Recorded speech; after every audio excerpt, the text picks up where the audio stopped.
You know, when the drums of corruption are beaten in Africa, they are noise to the ears of the people, especially the poor, who never gain anything from them. Many Africans lack basic amenities, opportunities, and their communities are getting worse by the day.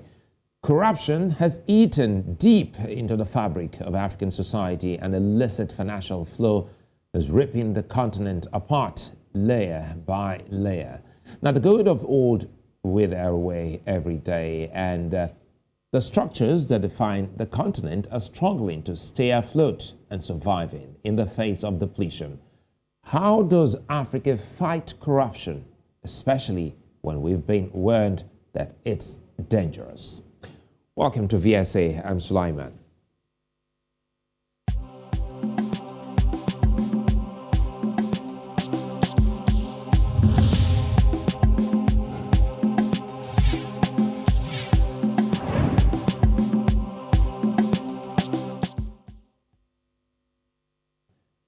Well, corruption is dealing Africans a bad blow. Progress is stalled, education is harmed, the health sector is even affected.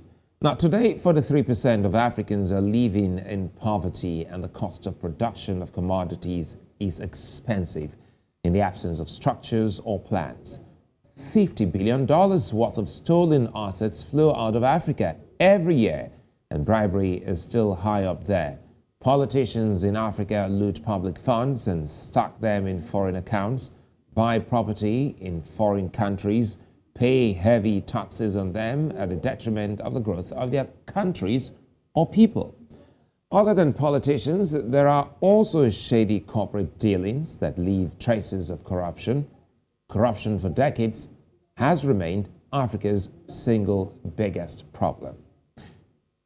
Now, joining me to look at this on the square is Melusi Ncala, senior researcher at Corruption Watch in South Africa, Debo Adeniran, chairman, Center for Anti-Corruption and Open Leadership, Nigeria, and from Berlin, Samuel Kaninda. He's the Africa Regional Advisor, Transparency International.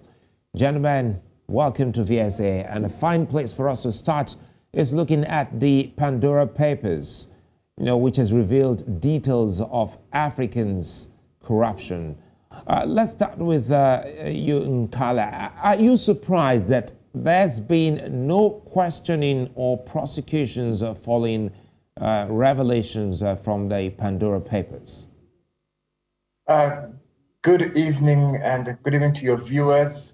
Now and again, we do have these huge exposés. I believe the Pandora Papers are not even the first of this kind. There were the Panama Papers a few years ago, and we need to look at issues of accountability when it comes to corruption or even prosecutions. We need to look at the fact that the African Union Convention to Prevent and Combat Corruption was pretty much developed in 2003. And we need to ask ourselves the question, how come all member states have not ratified that? So far, only in the region of 44 countries have ratified that convention. And beyond that, we haven't actually received progress reports on how countries are actually implementing it. And even though that's the case, there are still issues of transparency when it comes to accessing that information, even within the AU. And beyond that, some of the countries don't even bother producing progress reports to say, for example, how far are they implementing legislation and policy in relation to illicit enrichment? How far are they in implementing policies and laws in relation to whistleblower protection, and also allowing media and civil society to operate freely? So there are a number of issues that we need to deal with, and it comes with no surprise, just to bring it to your question, that we haven't seen any accountability or any type of action coming from African states. Well, thank you, Melusi. I'll come back to you. Let's quickly go to Debo. Debo, Nigeria's former Minister of Finance and now the DG of the World Trade Organization, Professor Ngozi Okonjo-Iweala. I'm quite sure you read her book, She said fighting corruption is dangerous.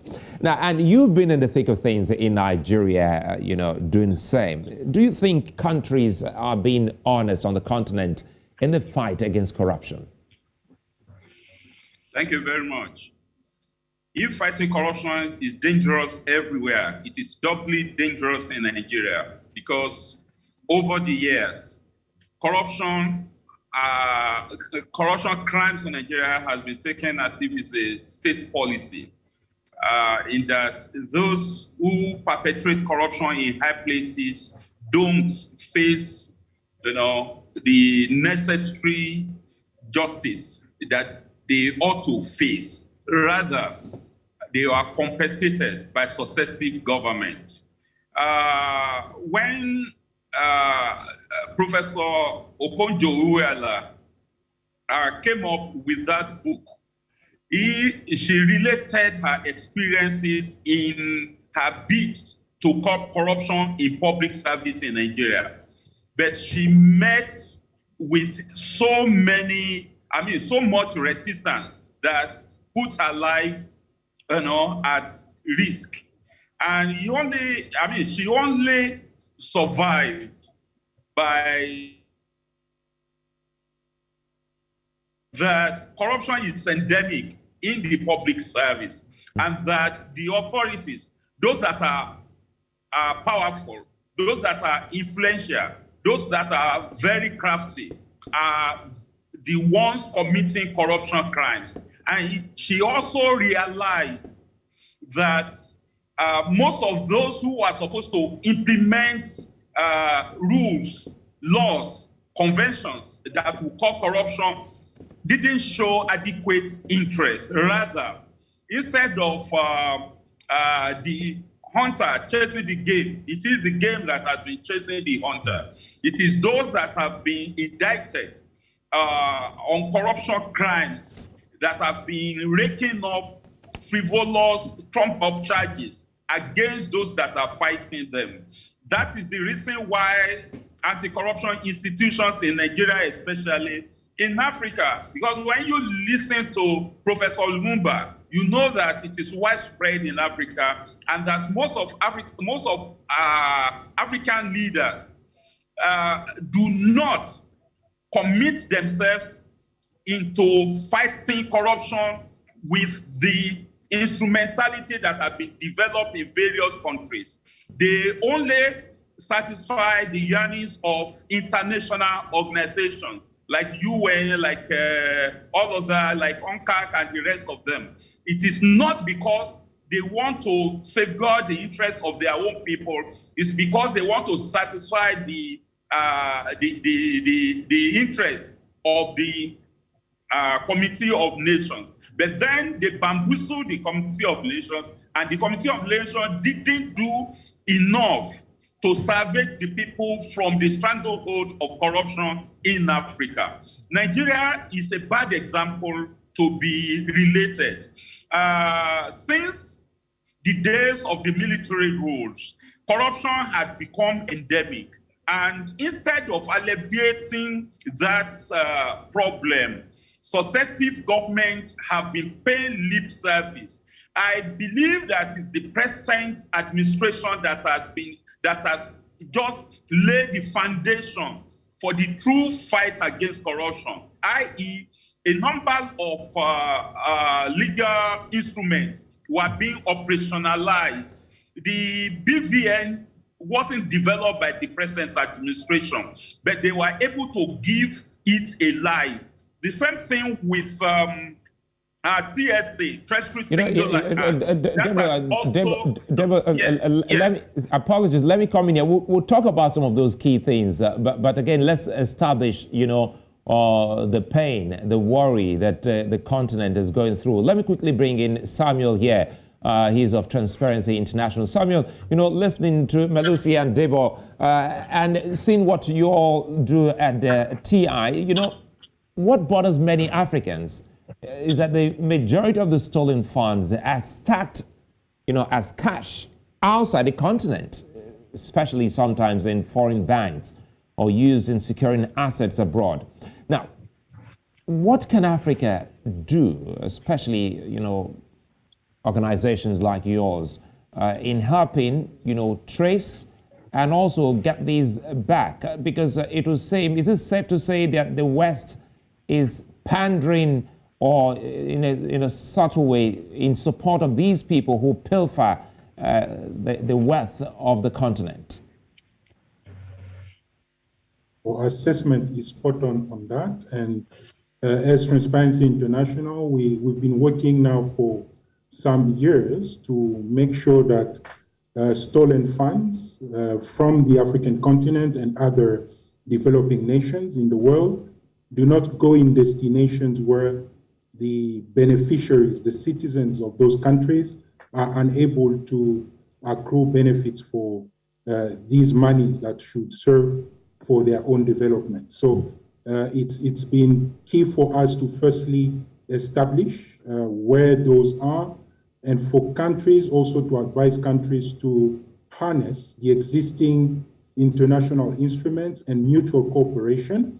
Because of the different jurisdiction, it's important for countries, and we know, because we're talking about Nigeria now, that it's one of the countries that has suffered the most drainage, if I can call it so, in terms of illicit financial flows, to be able to, the authorities in Nigeria to be in contact with those, let's say, in Switzerland, Liechtenstein, and the US and others. And we've seen that there have been cases where discussions as to the repatriation of assets and funds have advanced.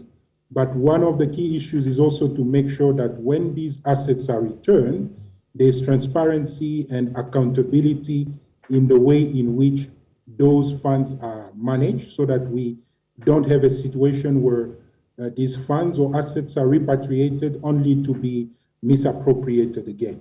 So it is key to shed the light on that, and the work on illicit financial flows that we and many other civil society organizations has been focusing on that, putting the spotlight not only on where the money is coming from and where endemic corruption is known to exist, but also in many of these safe havens, which in many of our governance and corruption measurement instruments are faring well. But in terms of the banking sector and other enablers of this type of illicit practices, we've done work, and many have done work, firstly, to expose those and work with, be it the financial and banking sector, the legal sector, because lawyers are also there to make sure that in terms of laws, there are no loopholes that are exploited or used to block the repatriation of these assets, and also just to discourage those of the leaders in Africa and even those in the private sector who would still want to indulge in moving away funds in an illicit way. So those, I believe, are key aspects that need to be taken account, that civil society, including Transparency International, have been working to firstly establish highlight and work towards lasting solutions. And on the African continent, it's already important to note that issues to do with the common position on asset recovery, that is key, because sometimes what stalls the progress on some of these important issues is the fact that there's no coordinated action within countries, but also at the level of the continent, the African Union. So to have such positions and instruments that would state clearly the position of the member states, but then go beyond that to have mechanisms that will allow the safe and transparent repatriation and management of those assets would be key. Well, we'll come back to you and Debo specifically, because off the top of my head, some of the key things that are really disturbing for Africans are looking asset recovery, genuine asset recovery, plea bargain, which is very present in Nigeria, and also the new one, relooting the loot. Let me come to you, Melusi. Illicit financial flow has actually grown by at least 20.2%. annually in Africa, and these are funds that can make all the difference on the continent. How can countries fight corruption truly? Implement measures that enable them to detect illicit financial flows, but we also need to understand that it's a form of corruption that is very sophisticated because it involves the creation of shell companies. It involves money laundering in many respects. And quite often people use professionals, lawyers, and other business persons to basically to cash out funds that are in a particular country. So, you often need skilled persons, people with technical expertise who will be able to work alongside prosecutors and to guide them in the right direction to say this is how you can actually understand when corruption occurs in this respect. So what we find that in most African countries, at least, is that there are no mechanisms in place, there are no systems in place, legal systems, and sometimes this is due to political interest, of course, where these systems are deliberately not put in place so that illicit financial flows can be detected. But, when you look at international conventions, or at least international treaties, specifically relating to mining, that's where you find that mining companies are actually the ones that perhaps adhere to those kind of regulations. That's perhaps one of the most regulated industries globally. When we did a study, for example, looking at transparency in corporate reporting in South Africa, we found that, for example, companies do have anti-corruption programs in place. And so too, they have organizational transparency, but where they were lacking, it was in relation to country reporting, where they have to report on taxes, income taxes, revenue made, and so on and so forth. And you find that that's where some of the loopholes are, as well in relation to illicit financial flows. And prosecuting teams, as well as in law enforcement in various countries, don't have the means to actually find out how these companies take out funds illegally from countries in Africa. Well, Melusi, we'll come back to can they stretch it and stretch that. But again, I think this has taken us back to Debo. And Debo, some of the things he's highlighted would also resonate with you, specifically in your fight as you try to uncover corruption in Nigeria. Do you think, leadership is also a factor in the fight against corruption? Earlier, you were trying to stretch it, looking at the present administration in Nigeria vis-a-vis past administration. So let's talk about leadership, if that is one of the key things that could help in the fight against corruption.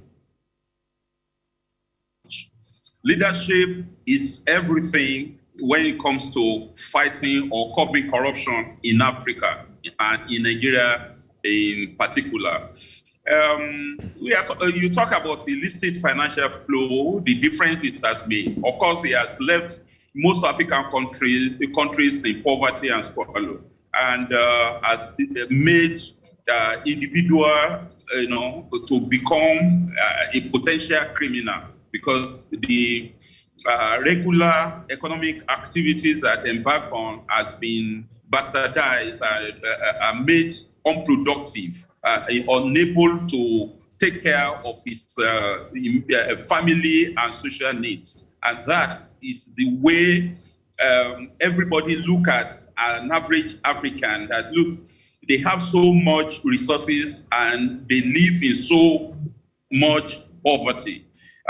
So it borders on the kind of leaders that we have. Most of the leaders in Africa want to perpetuate themselves, not because they want to enhance the living standard of the people, but because they want to accumulate as much material wealth as possible for themselves and their cronies. And that is why nepotism has been the bane of development in Africa. They look for those who are equally criminal minded, who will help to protect their interests. And those are the kind of people that they want to work with. Most of the elections that take place in Africa are manipulated. And if any leader gets a position of power through electoral manipulation, through fraudulent electoral process, you want to protect his tenure of office with everything but honest people who could expose the instruments they use to rig themselves into power and to sustain themselves to power. And that, I mean, they sustain themselves in power. That is the reason why honest people do not even want to participate in party politics in Africa. They believe that if you are not corrupt elements within the system want to rub it up on you. They will commit corruption crime on your behalf. Many leaders that ordinarily would have been very innocent, very clean as far as corruption is concerned, are needed to necessarily have to work with some other people whose pedigree it barely know. And because politics is a game of numbers, it's also a game for the crafty. And that is the reason why leaders of each of the administrations have to consult with party members who knew that if he doesn't play the ball, he's going to be kicked out. And because of this, they do everything possible, including getting people kidnapped, including committing murders, including, I mean, that is why you have several unexplained disappearances. Now, in Nigeria, you have banditry, you have terrorism, you have all of these vices rolling on our road and become so intractable that the government seems to be overwhelmed. How are these people financed? They are financed only through this illicit financial flow. And the laws that controls our financial transactions are very weak. The weakness of this law makes it easy for the criminal to get to get off the hook.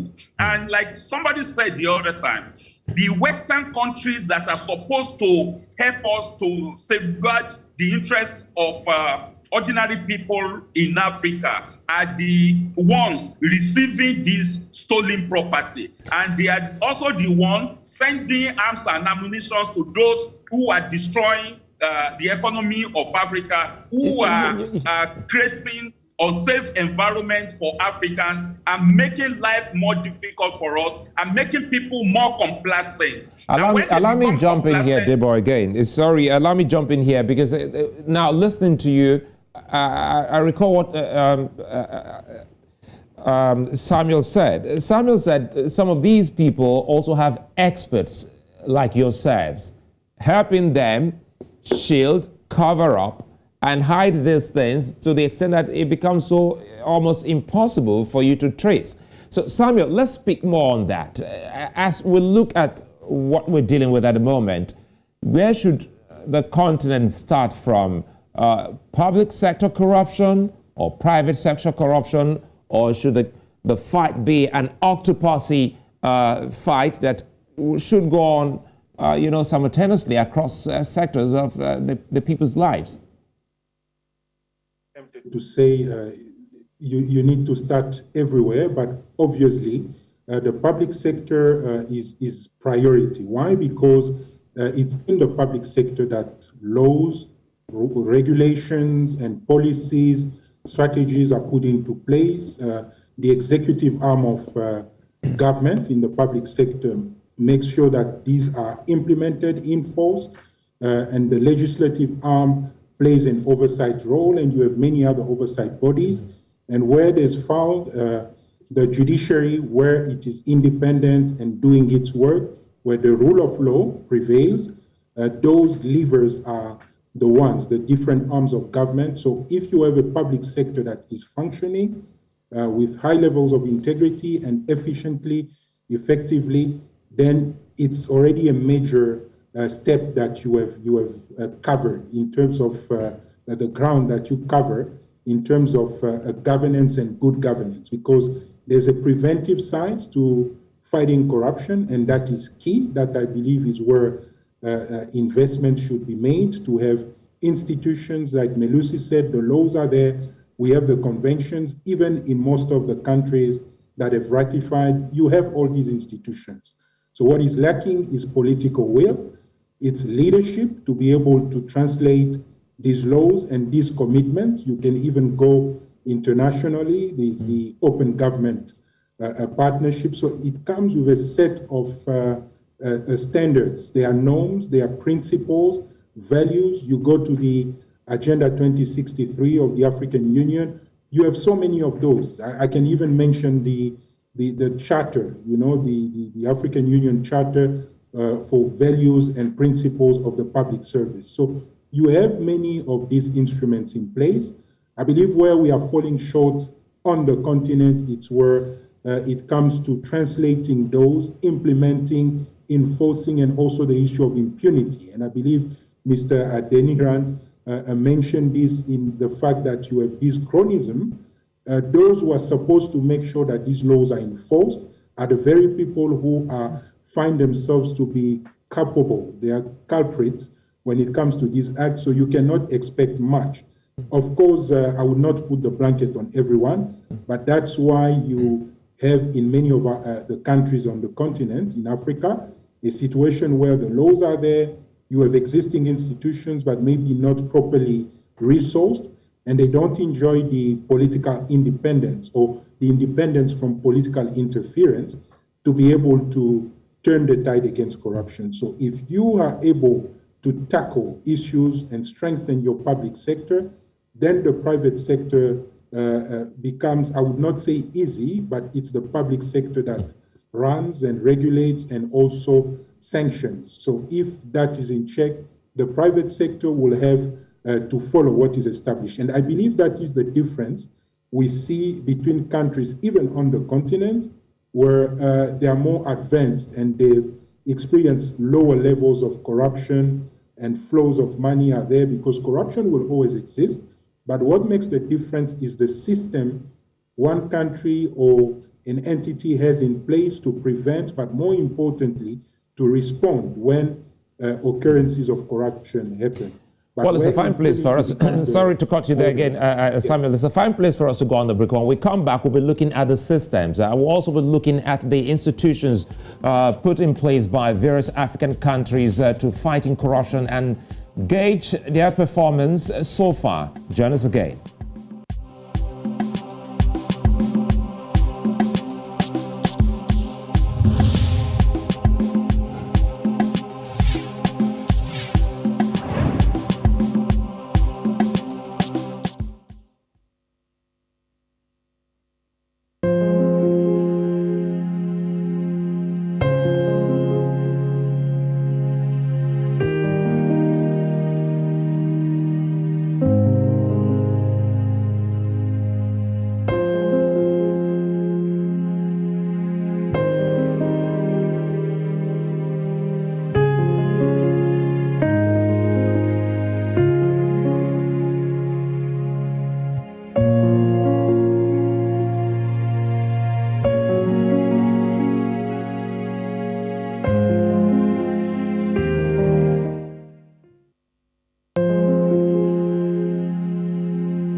Africa loses about $140 billion to corruption every year, with as much as $80 billion lost to illicit financial flow.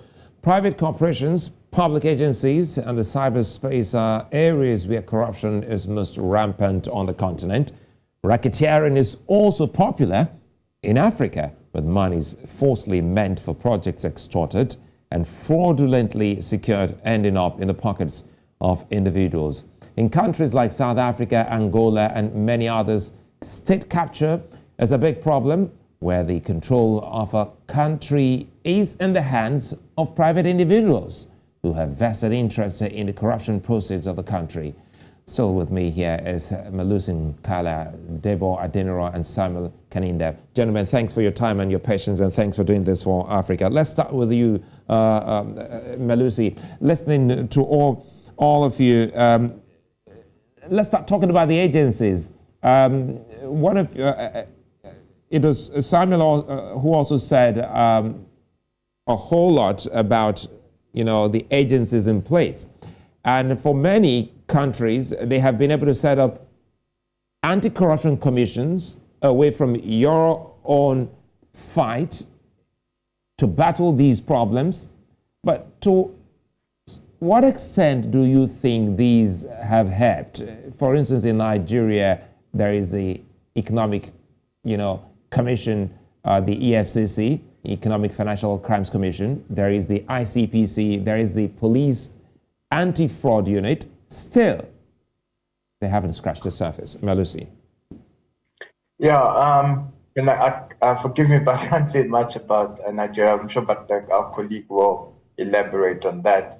In the South African context, it's often touted as one of the strongest constitutions, and it's mainly because it caters for what we call Chapter 9 and Chapter 10 institutions. Now, when we talk about Chapter 9 institutions, we're talking about the Public Protector, which is an office that is known for investigating corrupt acts and other forms of malfeasance, mainly within the public sector. And then, of course, aspects of the National Prosecuting Authority do so. We have a South African police service, but an elite group of police called the Hawks, or Direct Crimes Prosecutor Investigation. They also investigate acts of corruption. But also there's the Special Investigative Unit that is in the presidency. And, yes, in the last few years in South Africa, we have indeed seen commissions established, and we've heard of so-called investigations into various forms of corruption, including state capture. But with that being said, for example, the Zondo Commission has been a lengthy exercise that has been extended several times due to the commissioner would say, for instance, that he needs more time with witnesses or gathering of evidence, or B, now it's about wrapping up the commission and reports. But some people, especially in civil society, have felt that law enforcement could have already started utilizing some of the evidence or using the testimonies that have been made in these commissions to actually investigate further so that people can be held accountable. And accountability is one of those things that frustrates South Africans, just like other people from other African countries. I'm saying so because, for example, in the Global Corruption Parameter Index, or the one based on Africa, Sub-Saharan Africa, most people don't think that governments do anything in relation to in relation to holding people accountable, or at least rooting out corruption. And this is a sentiment that we have at least seen South Africans express in various research studies that we have done. We are about to release a whistleblower report, and that similar sentiment is expressed there. So too by the youth, when we had a youth survey, the youth doesn't feel that government does much. But further than that, what this leads to, this inaction by government when people are not being held accountable, especially high-profile individuals, is that it leads to distrust, where now people have little trust in politicians, the presidency, as well as law enforcement agencies. So essentially what this comes to is that if there's no form of accountability or forthcoming from these agencies and institutions, basically that amounts to nothing and a waste of resources, because ultimately we need to see people being taken to court, and if they're guilty of corruption, they need to be behind bars. So, Debo, help us here. How is it going in Nigeria, looking at the agencies set up to fighting corruption and also put in perspective the actions of whistleblowers? Thank you very much. The oldest of the agencies set up is the SFU, that's a special fraud unit that's domiciled with the Nigeria Police.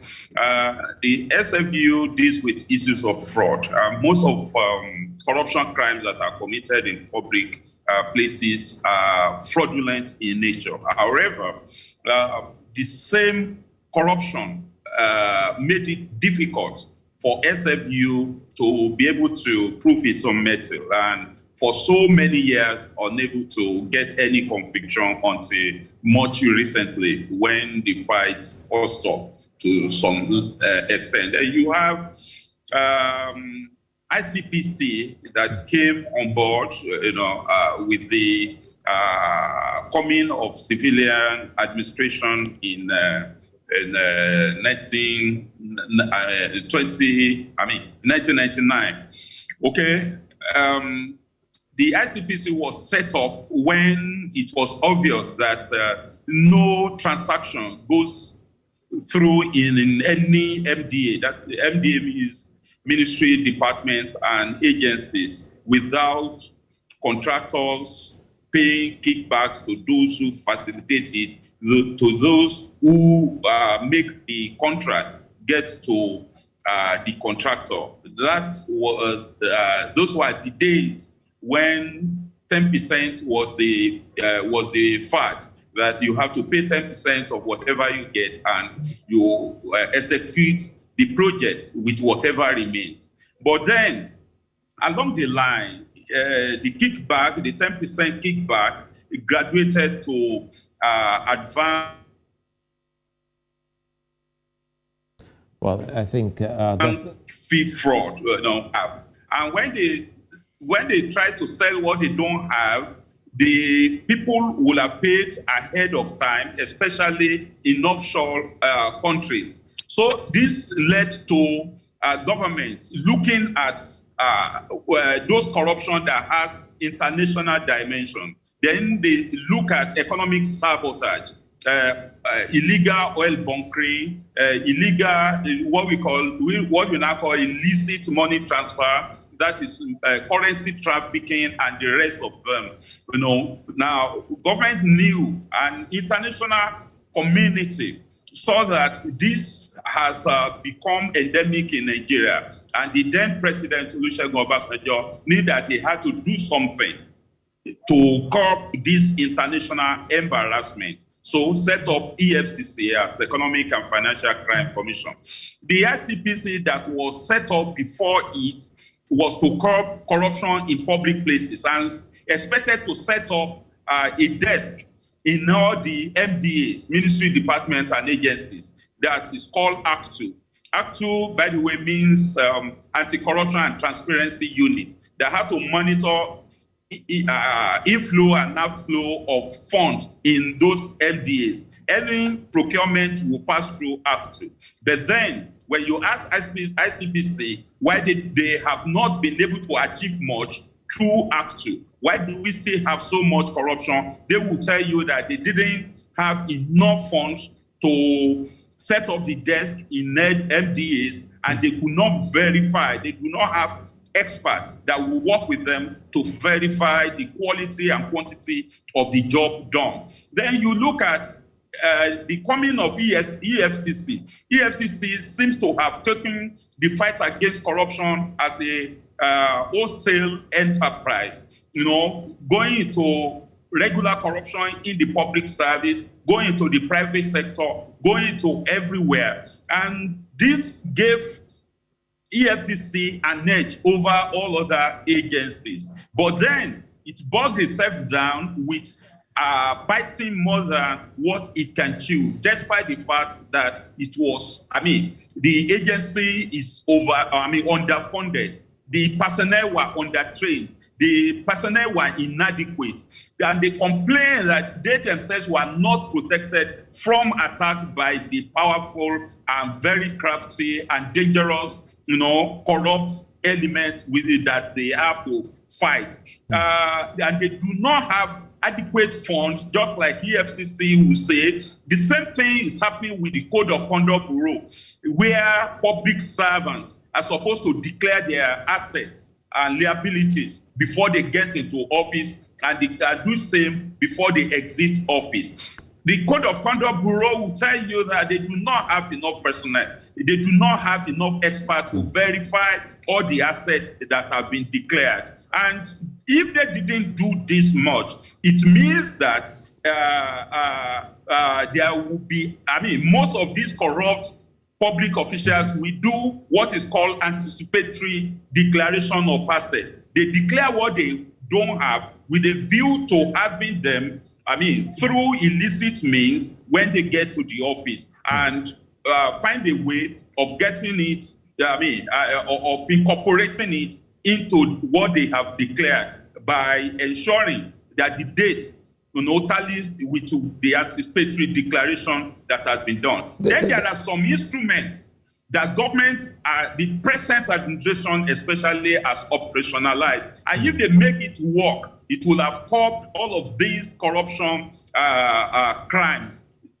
For example, the SCUMUL that is domiciled with the EFCC ensure that all the agencies, all organizations, both private and public, register with SCUMUL. SCUMUL means Special Control Unit Against Money Laundering. All these civil society organizations like ours have to register with SCUMUL. All professional bodies have to register with SCUMUL.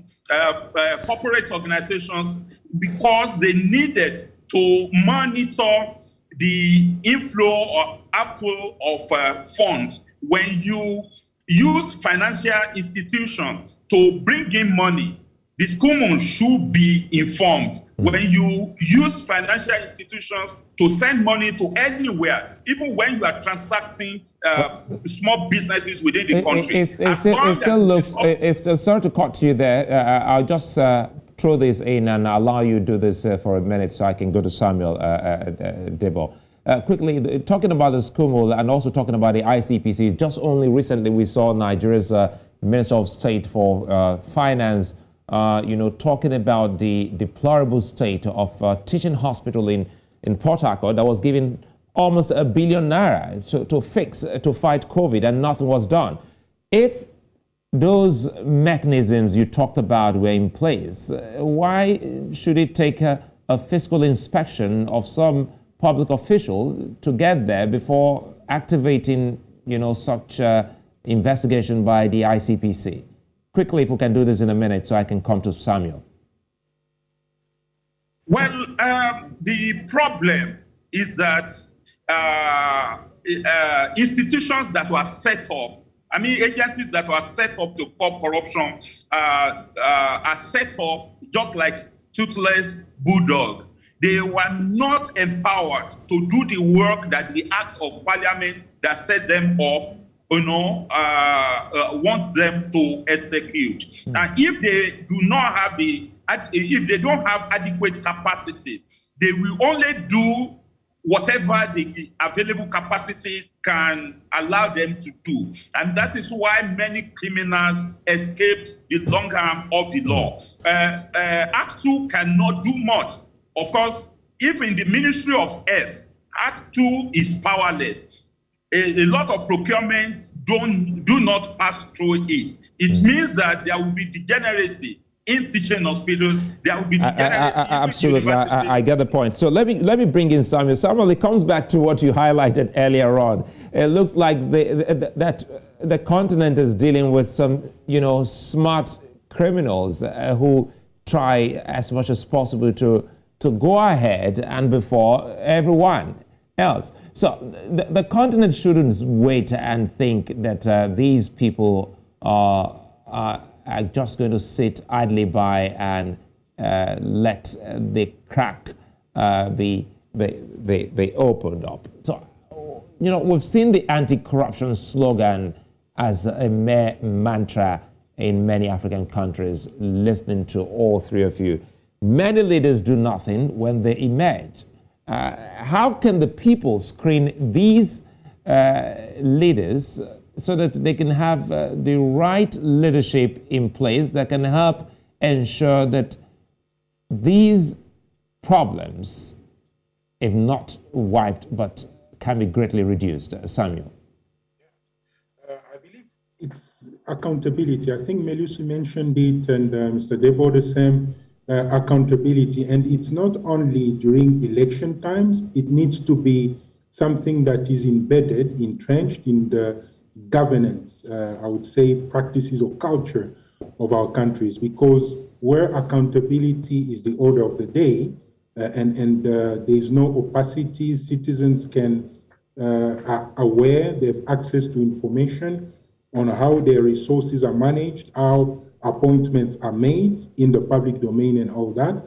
It usually helps in terms of reducing corruption. And we know that still remains a challenge. In many of the African countries, it's not easy in some quarters for citizens to organize themselves, even to demand accountability.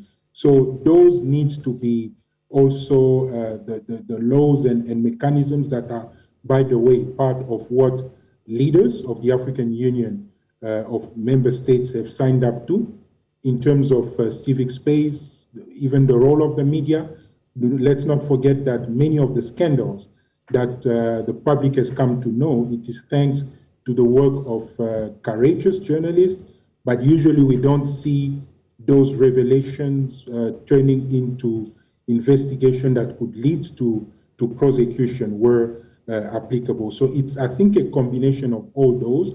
Citizens have a great role to play because at the end of the day, power is with them. They are the ones who elect those who are in office, hence the need for them to be held accountable. So those who are elected into office need to be held accountable. And of course, that's where usually many of the laws and policies in place do not facilitate that. But it is, I would say, a struggle that needs to continue, because where citizens have been able to get access to that information, hold their leaders to account, where the judiciary is able to respond to what gets revealed by the media or citizens, that's where we see that corruption gets under control. So there's no, I would say there are many tools in the box that needs to be actioned. But I would say once more, the instruments are there, the principles are there. We've talked about these agencies. They just need to be resourced and be free from political independence so that they don't have to be put under any undue pressure. So if these systems are in place, the rule of law has its place, a civic space is open for civic oversight to be effective, I believe it's a combination of all those that would help. And for that, of course, the tone needs to be set from the top. So there's need for that, not only political will, but there's also a leadership that needs to be given. And for that, you also need leaders of integrity, of course, because if they are compromised themselves as leaders or public servants, then there's very little you can expect from them in terms of good governance or fighting the very scourge that is keeping the continent behind.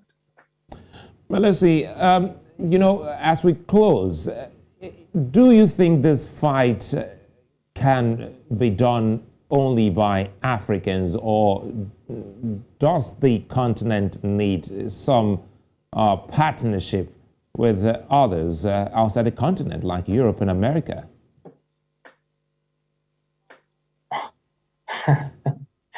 My